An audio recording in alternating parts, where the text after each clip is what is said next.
Salutations à toutes et à tous, bande Konabiso, Balandi Chinois Info. Vous êtes là partout dans le monde entier, au Boku Landabiso, dans Mokolo Alelo, le 13 mai 2025.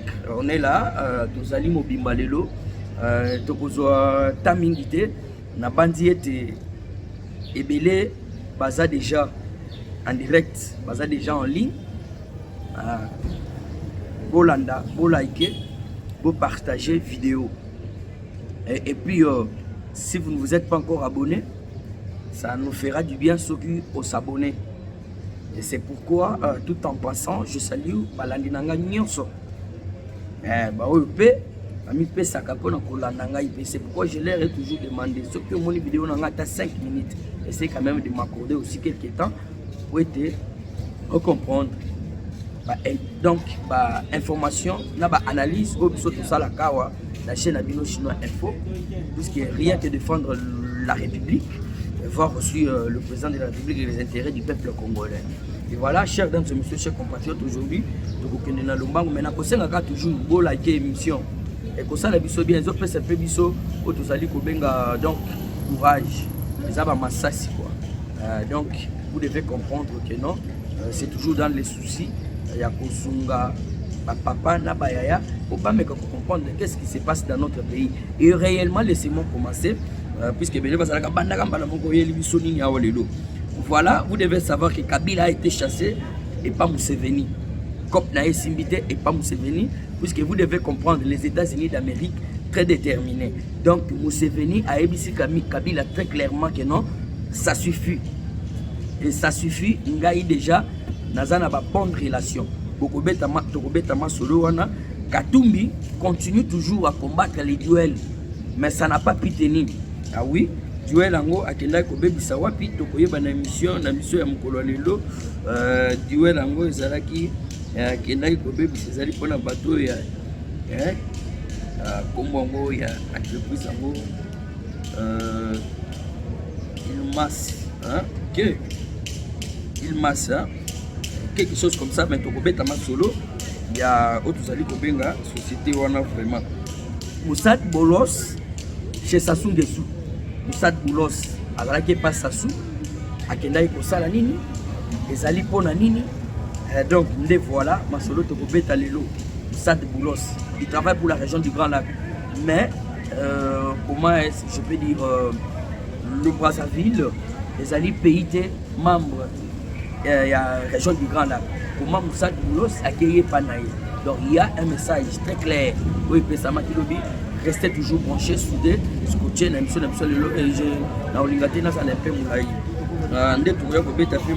a page noire, il y a Mokolo Lobby, oui, Salami. Page noire, côté à M23. Du côté à M23, page noire. Alors vous devez comprendre. Et puis là, mon commandant n'a zappé dans le dossier à page noire ya Mutumisus. Bokoyoka walelo, masolo ndenge toko beta. Et voilà, chers dames et messieurs, chers compatriotes, laissez-moi alors évoluer très calmement, très à l'aise. Oui, à l'aise, c'est donc les studios nangai. Auto salé pour toujours, auto salé pour benga barwandé, to mettre bango clé boa, ba publier les sous, ba panza les sous, ba comment les sous. D'ailleurs, vous êtes coincé par terre. Vous n'avez aucune information pour le moment.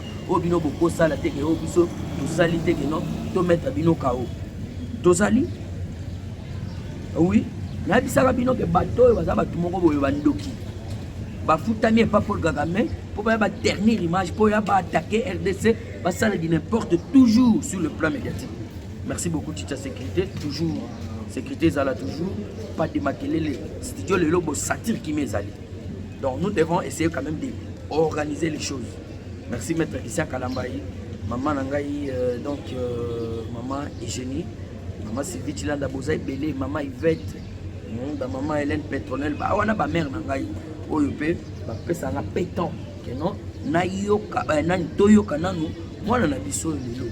Aye libiso nini leki na biso lelo aye libiso nini. Voilà, nazo souhaité nanou to ba na page noire to ba na mambo Kabila. Donc to zona no dossier Kabila. Hippolyte Kanambe chassé en Ouganda. Nakobanda boy. Vous voyez très bien que non, il y a l'obaki moko kanami.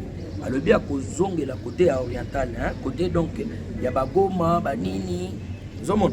Azongela Goma à travers côté kuna. Donc soit zongi par Burundi, par Ouganda te, azongela par nani par Otozali Kobenga, Rwanda. Est-ce que vous comprenez ces choses-là? Donc c'est ainsi que Bomonaki y a ACP qui côté kuna. Alors, y a sikoyo na minute on a oyebisa akitaki na Uganda. Abatsala ba mantina yewana. Akitaki na Uganda, yangwana na koyebisa toujours papa Mawele Pierre bozala toujours très vigilant. Bozala vigilant pona pato yo na ba réseaux sociaux bolanda malanda ngulu te. Alors bolanda dossier zanilera komi kuna. Na ba valise na ye. Afandi pe abimi asali ba vantine mais aye koyebisa Museveni sikoyo ke non. Donc comme ça Museveni a luka sikoyo moyen que non. Kanam bazala protéger wana. Kanam bazala wana ça n'importe à côté na RDC ou donc asala nyonso. Donc va permettre. Et c'est ainsi que beaucoup mona le président Museveni. Oh déjà peut-être va venir qui mato et pas ba américain surtout ba kitawa. Oyokaki na ibisa bino ke ba pourquoi bazo kitawa bazo kende boy bazo kende boy. Et voilà, ba benda ki pe Museveni wana mato. Et voilà maintenant les États-Unis d'Amérique bazana ba bonne relation na République démocratique du Congo. Ba kolingate mutinyo surtout abandaki ko côté la République démocratique du Congo na ba kabale. Et continuaka.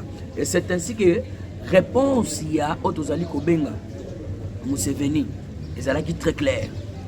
Aebise que pour le moment ngai naza ko entretenir ba bonne relation na République démocratique. Nakoki jamais kozonga les sous na ba salle besoin na ba salle dossier.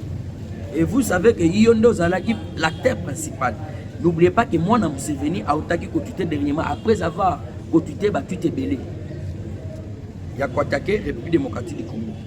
Nayango Bokoyoka. Tweet na yeo ya suka o asali a lobby Kabila. Donc a condamné Kabila, a lobby Kabila Kozongate, Félix c'est son frère. Voilà, tout. Il va soutenir. Machin. Alors vous devez comprendre dans Mamounion surtout. Oezakoleka. Que non, Hippolyte Kanambe. L'air a moni que non, la réponse, il y a Otozali Kobenga, papa Museveni, il était trop musclé, il était très catégorique. Et je crois que non, il avait eu des injonctions, donc des orientations dans les bandes. Kabila insista le dit non, il va ça le côté vraiment donc tout ça j'avais laissé l'armée boyer tout ça je sais comment voilà bah c'est niet goutte que va moi na ma telengani na bisaka moi na ma telengani na valise na habité soke commune à Kigali na habité soke commune à Harare na habité soke commune à Tanzanie pour le moment na habité mais pour l'Ouganda qu'on ne vous trompe pas. Ah oui, pour l'Ouganda qu'on ne vous trompe pas. Et c'est ainsi que Kabila a été chassé Bongo. Sur le mon titre, Eza Bongo, Kabila chassé, ah oui, chassé en Ouganda par Museveni. Museveni, c'est très clair, non, ce n'est plus le temps qu'on a au Salaba Bouzo, puisque la République démocratique du Congo, pour le moment, vous en avez Malandas. Ah oui. Mais c'est ça, ce que je peux vous dire, tout simplement. C'est comme ça qu'il a été chassé. Pendant que ça, la mission à Yamabe, pour attaquer RDC, au salaire de n'importe, Museveni à Boyaki.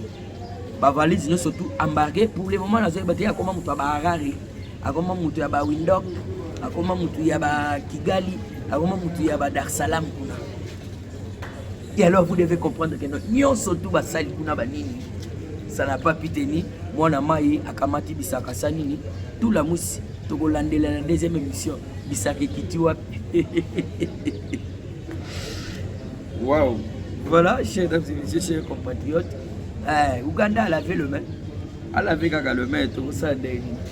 Chers compatriotes, chers dames et messieurs, Balandi Nabiso partagez Kabola, aimez, si vous trouvez que c'est une belle émission, et likez, ceux qui s'abonnent, n'hésitez pas. Cette fois-ci, malgré corps les habiletés, tout l'eau, on va faire par tous les moyens de respecter l'audience Nabiso. Voilà, c'est ça. Moussad Boulos chez Sassou. Moussad Boulos chez Sassou. Vous comprenez que non, bato yo surtout États-Unis azali ko beng sa bango bazali ba président donc ba président ya ba mboko eza tout autour na nzinga ya Congo. Je vais de vous informer que non, Moussad Boulos était chez Sassou. Et pourquoi il était allé chez Sassou? C'est ça les informations. Moussad Boulos, il est chargé de Mambotali, région du Grand Lac. Et c'est ainsi que Batouillon, surtout Basalaka Bouzo, dans la région du Grand Lac, il est censé y avoir pas bango, couper sa bango, bas message. Alors vous êtes tous sans ignorer que Sassou a tia Barwandais kuna, Barwandais baza na Brazzaville. Baza na ba sale besoin. Puisque bango nde batia Kagame, bango nde batia Sassou wana. Ba français nde bazo soutenir Sassou, ba français bazo soutenir nani Barwandais. Maintenant les États-Unis d'Amérique position na bango ezandini. Ceux qui maintenant baza ko travailler na pays. Bango balinga ba vantite. Na yebi ke ba parents ba kulutu bazali. Les États-Unis d'Amérique ba travailler na musée. Combien des années? Et nani abanda ki kotelema. Les États-Unis d'Amérique abanda kotala mana Rwanda. Nani Kagame asali combien des trentaine d'années. Tous les sous président Museveni, ce sont toujours les Américains. Awa nyo surtout ba français na ba américain babanda osala ba parti. Alors na Brazzaville awa ba Rwandais bazali. Bayaka ko batala bata makuna pona ba plan na bango makabelika, allez-y voir dans les émissions passées. Pour bango bazo kanisa keno Rwanda, il faut attaquer ce côté à Baouos, Banini, Kuna, Congo central pour créer Kao. Et ça n'a pas pu tenir. Tilelo Bazara Kawana.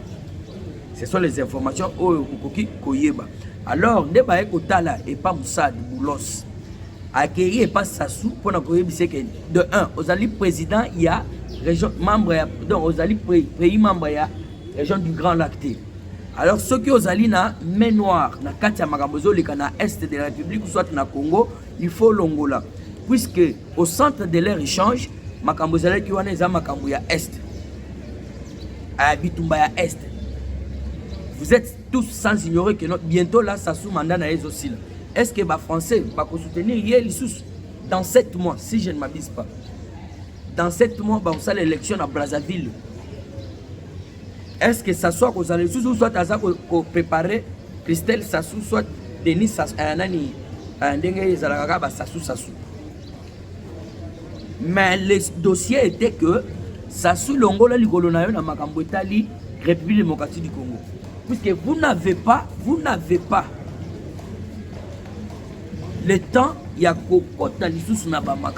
puisque nous les États-Unis d'Amérique, nous sommes devenus maintenant le meilleur ami. Donc nous les États-Unis d'Amérique, nous sommes devenus le meilleur ami de la République démocratique du Congo. Et quand nous on veut faire des accords, tolingi li susu ba vantikte, tolingi li susu ba diotate.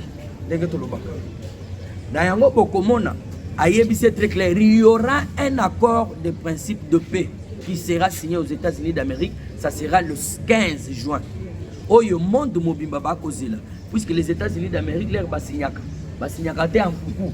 Basinyaka te ke ote batu ba mona te basinyaka batu ba moni monde mobimba ba yebi bomoni te makamba président na Zelensky nine salama. Est-ce que ça qui en coucou? Et c'est ainsi qu'accord de principe de paix et qu'on a signé au vu de tous. Au moment où le président Félix a signé, il peut signer. Et c'est ainsi que Bazako Benda Moutounion surtout à Zana Katia Badosio Yomatoi. Et voilà, chers dames et messieurs, chers compatriotes, Moussad Boulos a été clair. Était très clair, Yakola Kissa, Sassou. Et Sassou, il faut s'incliner. Oui, Sassou, il faut s'incliner puisqu'il y aura. Donc, moyens à le sous-souter. La République démocratique du Congo est partie déjà, et pas américain. Ah, tout ça déjà, américain, c'est un vrai partenaire. On a le Bakango toujours. C'est un véritable partenaire. Tokati dili ya miyiri batu bazo ya koyiba ba minéré bazo kende côté ka toza koyeba tate siko lelo yo olie bande ko na biso ba kufa bon venez installez-vous ici au Congo et plus précisément na est botia ba entreprise botia ba usine botia nini kinia ezala mais peuple la kufa lisusu te toza la gagnant donc 50-50 ma beza au moins les Congolais mal intentionnés tu sais qu'il y a des qui minéré c'est que ya ateki minéré, ateki li minéré, ateki li banane, ateki yango na combien? Donc tout ça, au moment que non, ce sont les Congolais de la mauvaise qualité qui déraisonnent. On appelle ça comme exemple entre minéré yango oyo yebito monnaie ata mercure tel lithium otikali ko mona ngoti. Na batu bakufa kaka chaque mois, chaque jour, chaque année, chaque temps, chaque heure. Ba maman bazala toujours violé, ba maman bazala toujours tué, massacré. Ba mususu ba ko kundama na ba force donc oza bombimba bazo kunda pour la minéré. Et lelo tolo bakeno gagnant gagnant. Beaucoup de entreprises, vous voyez, vous avez infrastructure, vous voyez, dans tout le plan agricole, donc économique, déjà il se précipite, ça reste tout justement l'accord de principe de paix. Yo bandi côté le maquet, babradé minéré. Vous êtes le gens de la mauvaise qualité, permettez-moi le terme, kakandenge tolobaka. Comment trouvez-vous possible le lingi minéré au monde à raté au solo belayango tu au coucou faut tirer le moment atani diamante mais au kakal tu as les lots babomi 14 les lots M23 basali bo les lots et voilà mais non à quoi sert nos cerveaux? Fatih est venu sauver ce pays, mais tout ce qu'on lui demande il faut se débarrasser de toute une ribambelle il y a bateau balingi qui résonne que leur poche tout autour de lui. Puisque les Américains basent bateau ordre et derrière bateau nous surtout basés déjà impliqués dans le dossier dans la salle dossier impliqués, ils seront jugés et ils seront attrapés puisque les États-Unis d'Amérique bango basaka ba ventilité bolandi déjà liste il y a bateau il faut bango basala na ba sanction il y a donc sanctions américaines donc ce n'est pas le temps pour énumérer bino donc bino boye baka tout simplement que non au moment où je vous parle ça sous à kolobani onia Barwande au Bazakuna, il faut babima bakende. Alors, puisque Bazana intention mabe, bafandi plus précisément pemeni ya Congo. Et voilà, chers dames et messieurs, Wanezala Kibongo échange ya Boulos na Sassou. Oui, on a Tokoti Sikoyo. La troisième information na bisoka ndenge na Elisa Kibino, Katumbi combat toujours les duels RDC et USA. Quand on appelle ça qui titre, ok. Katumbi combat toujours les duels RDC-USA en disant qu'il n'y a pas encore de minéraux en RDC pour signer duel d'Ilouana. Au moment du duel Luana, pour signer en côté, puisque dans RDC, les minéraux sont sous-soutés. Katumbi, dans Washington, il master, il amasse. Voilà, il masse. Voilà, c'est ça. Comme la société autosali en possession. Puisque selon l'information, nous surtout Boyoki, Baojo, Banini, tout ça, c'est sûr et certain que non, Kabila, Nani Katumbi, il faut le babongo. Que non, minéré, ils sont na Congo, te bo signé na bangote, bazana minéré te. Et vous comprenez maintenant que non, minéré belé à Katanga, Moutouabana côté Kayango, c'est Hippolyte Kanambe. Et na Moïse Katumbi. Merci beaucoup, Président Loba, toujours en ligne. Alors, vous comprendre que non, pourquoi Kanamba lobby que minéraux sont à Congo. Et moi, je trouve directement que, mais oui, je trouve directement que non, Kabila, Nani Katumbi, yende muto a détruire les minéraux à Katanga. Yende muto a teki, les minéraux à Katanga na pris à Mangondo. SNCZ de Banda ko sala direction mususu.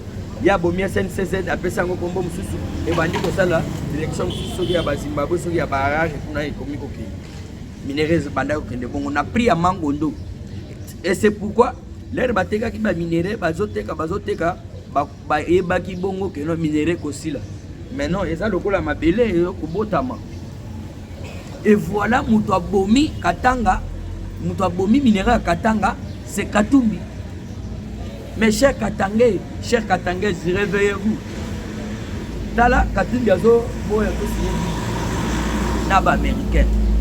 Yé azo loba que minéraux zaté. Donc vous comprenez que ceux qui minéraux zaté le sous kuna na Katanga, c'est Katumbi qui l'a donc on a détruit yango, c'est Katumbi qui a volé. Donc ateki yango na pris ya Mangondo. O babanda ko kosa ko saye. Et puis il a bénéfice. Il y a mon ami qui est bon, on va appeler ça on est salarié belé. Oh bah coco ça y est on est salarié qui bon côté. Et c'est pourquoi pour mon ami qui est non à RDC dit les nani les ali sous-souté minéraux ali sous-souté voilà ceci c'est là. Comprenez tout simplement et ça ne demande pas pour donc hein, ça ne demande pas le microscope électrique ou soit le microscope optique pour mon ayango. Et comprenez tout simplement c'est lui. Donc les destructeurs il y a minéraux non surtout il y a katanga. Dès quand Zambala la kate minéraux zali nous suspect tous en akati à découvrir yango. Et c'est comme ça que papa il masse donc dans la société wana peut être bango teno bo finir na yete et puis démocratique du Congo kuna et loko ezalaka soute minéraux non surtout ici là. Comprenez un Congolais o azako boya tozua dit les modèles wana au monde mobimba ba ko duka ba ko zoate o Rwanda sali tout di n'importe ba ko zoate. Na ko Sabino Kagame na président na Qatar ba kutana kiti deuxième monsieur kozala mais to pesa nano ya oya lelo o tozali na yango. Donc vous devez comprendre chers dames et messieurs chers compatriotes. Alors pourquoi vous pesa toujours ba étranger confiance et surtout bande konangai ba Katangé. Et ce sont toujours vous qui ont eu le temps ya ko fabriquer la kabiso kaka ba congolais ko fabriquer kaka ya ko fabriquer kaka bo fabriquer la biso Hippolyte Kanambe bino moko bolanda ka ba mengo imukena ba Richard Muyej ba Kingo Kumwaza heureuse mémoire Baloba est encore très clair que non, Kabila, quand il était venu ici, il nous a demandé comment est-ce que je peux devenir un véritable Congolais. Bango imukendana banan tellement que bazaba notable ya Katanga, de ba bengisa ye ba fanda, ye pa yebisa bango que non, naza ma passe. Mais to comprendre que oya botama na manono, oya botama na likasi. Et puis mongolo oyo azo célébrer nani anniversaire, to tikali ko mona oyo ya mwasi. Et comprenez ba ma passe ndenge ba ko vivre. Ma passe à moi si azalaki na assemblée à yebisa biso que non, quand on était hein, quand nous étions en Tanzanie pour à Sangisaki Ndekunai. Quand nous étions en Tanzanie là-bas, banda au sala musala service national. Vous comprenez? Et puis na Sabino que a cause Kabiso. Pour la petite histoire, Mzee Laurent Désiré Kabila a quitté le Congo pour Dar es Salaam pour Tanzanie. Si je ne m'abuse pas, de 1970, pour la petite histoire. On attend un peu. C'est moi ça. Oui, Mzee Laurent. À moins que s'est trompé. Hein. Mzee Laurent Désiré Kabila a traversé Tanzanie en 1970. Mais Kabila, a fabriqué la biso baloba que non, à Botama en 1971. Si ko tokotuna bango na 1971 wana atikali kobotama na papa ni nini na mama na nani. Comprenez comment on est en train de vous utiliser, on est en train de vous tromper. À quoi sert nos cerveaux? Quoi Shenmark yango wana kaka ya muke bozo ali sous étranger oyo azokende ko combattre dini na biso ba congolais. Azako mikosa. Mais oui, Azako mikosa. Parce que nous sommes comprendre déjà que non, baza ba étranger à mauvaise qualité. Donc et là nous sommes ko sala les ande ko benga na bango ko boto la bango ba passeport congolais. Ndenge expliquer wana muto apesa bango. C'est un véritable étranger. Mais oui, azamona ya bakatebe katoto. Katebe katoto azali kozua o tozali ko benga nationalité congolaise côté ya maman na ye puisque maman ya Katebe katoto c'est une congolaise katangaise. Oui, originaire ya kuna. Maman ya Katebe katoto. Sikoyo maman ya Katumbi auti wapi? Mwana musala ya bakatebe katoto. Papa na bango tellement que chaud elegi. Ah oui, c'est ça. Pour la petite histoire ya mwana wana. Katumbi wana bozomo. Il y a mon la vidéo, mon père quand il était venu ici, voilà tout ça, ceci, cela, machin. On vivait de la pêche et de l'élevage, tout ça, ceci, cela. Vidéo, ils allaient même à Zana Katia, à Zambie. Azolo bani here in my family. Donc il est chez eux, na famille naïe. Pas vidéo Zali mon frère, ma soeur. Donc ça je vous l'ai dit vraiment. N'essayez pas encore de vous laisser manipuler. Et pas qui, donc qui que ce soit. Mais oui, ça je vous l'ai dit au moins. Ça je vous l'annonce, puisque les lots à la conséquence dans un mois. Bato bino peut sa confiance, les bango bazo bundisa République démocratique du Congo. Oui, Kabila est un véritable assassin, tout criminel de son état. Mais bino boye bisa biso ke l'on de konabe. Donc un katangé père, tanké bande konaye. Na ki réunion moko salama ki pona République du Kivu. Oyo banani tout ça bazar, bazaya soube wa bisengeman so banani hein et consort.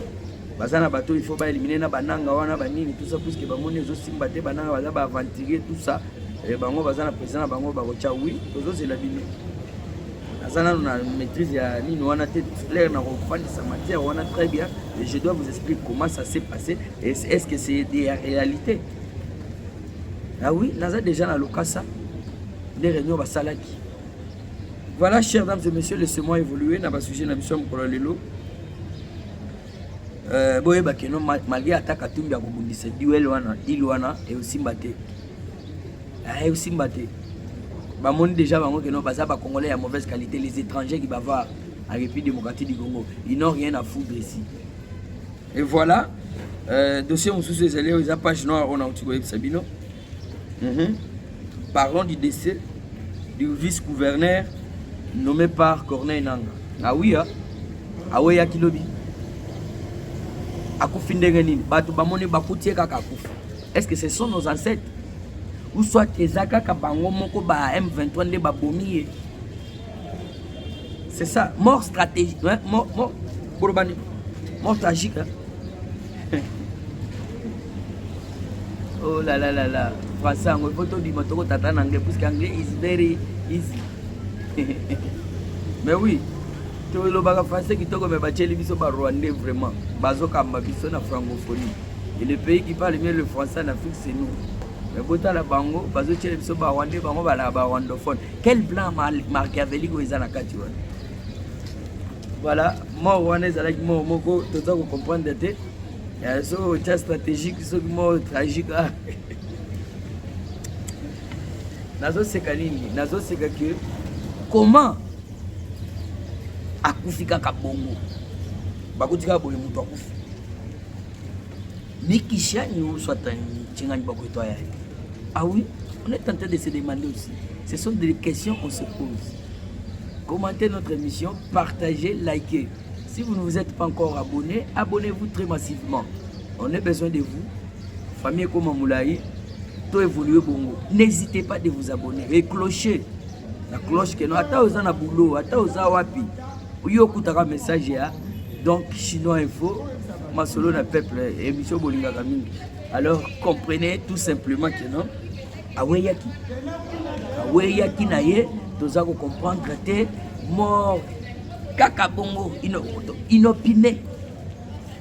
Ah oui te mto bomi te surtout comme le bagano babete massage to soit nini. Donc on se pose la question peut-être les lots n'a pas quoi trouver.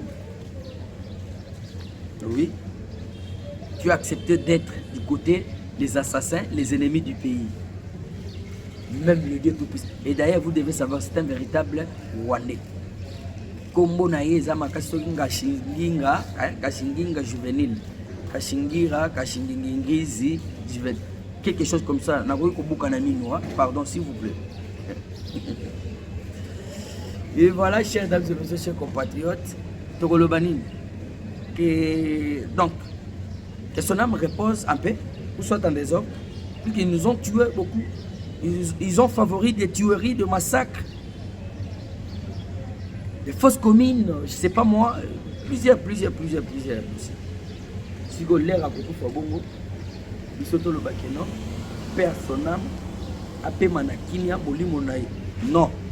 Molimo ya rebelle nyon surtout pour la contre bandeko na biso o azali complice na yo ya bandeko na biso to kosenga ete molimo wana ezala en pete molimo wana et se reposer en désordre.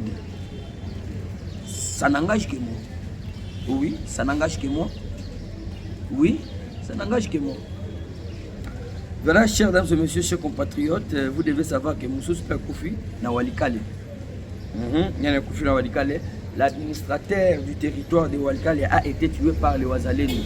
Oui, oui, par Wazalendo, bon travail. Ah oui. Embuscade, les alagas embuscade, papa. Embuscade, Ngolo, les a au Saganate. Ah oui, embuscade. Embuscade, les a au Saganate, Ngolo. Saliba Bavanti, Town. Saliba Bavanti, visage. Et voilà, c'est comme ça que l'administrateur, donc, il y a territoire Walungu, a été aussi tué. Donc, c'était dans une embuscade. Nicolas Kazadi, convoqué devant la communauté du renseignement. Oui. Nicolas Kazadi convoqué devant la communauté de renseignement. C'est là où on va chuter. La communauté de renseignement. Au Babengisi Nicolas Kazadi. Donc on va commander bango. Tokocha entre parenthèses. On comprend. Tokocha entre parenthèses. Tous en a honneur. Tous en des MIAP, tous en service de renseignement, tous en CNSS, donc tous en un Conseil national de sécurité, tous en donc c'est ça ce qu'on appelle communauté de renseignement. Donc veut dire CNSS, ANER, service de renseignement, des MIAP, service de renseignement militaire, c'est ça des MIAP, non? Ok. Donc CNSS, on a Kosalapé. Conseil national de sécurité, c'est ça, voire même agence nationale de renseignement. Donc, bangon de communauté de renseignement. La été son a maîtrisé bien. Like petit, son a le bien sûr. Like it. Parce qu'on va bien ici. Alors, selon nos informations, selon les sources d'informations, va bien ici Nicolas Kazadi pour les effets.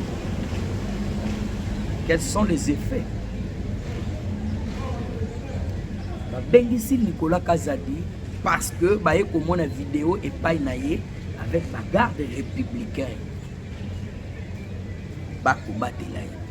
Au moment où il n'est pas membre de la famille présidentielle, il n'est pas dans une juridiction présidentielle. Mais comment trouvez-vous possible que non? Lui a la garder par des gardes et puis au salieraire. Donc bagarde wana ba kwei na mbeba. Musala na bango yango wana te ya kobatela tout un individu. Non. À moins que je trébiche, à moins que non, là c'est trompé. Ah oui. Garde républicaine, bazana ba règlement na bango na ba article na bango. Moussa, puisqu'il a été créé, si je ne m'abuse pas, en 2023. Oui, garde républicaine. Alors, de ces alliés et alliés, Moussala na bango ezali kobatela mokonzi ya mboka. Kobatela biloko ya mokonzi et kobatela tous ceux qui est de la présidence, tous ceux qui sont de la présidence de la République. Ba membres de la famille, donc autorité dignitaire, donc bateau ya koyamba ya libanda, ba ambassadeur ya libanda, donc tout ce qui est de la présidence. Donc bateau nyon surtout bakambaka ba juridiction surtout la présidence de la République. Ce sont eux qui sont permis, il y a des bases à la bagarre républicaine. Et voilà, là, moi, Nicolas Kazadi, qui est un ancien ministre, pour le moment un député, est-ce qu'il est autorisé? Il y a la bagarre républicaine, ou soit il y a un problème. Qu'est-ce qu'il veut préparer? Déjà, bagarre, ils seront punis, si je ne m'abuse pas. Ou soit il y a un mouton, et c'est ainsi que Bakoliga, Bayeba. Il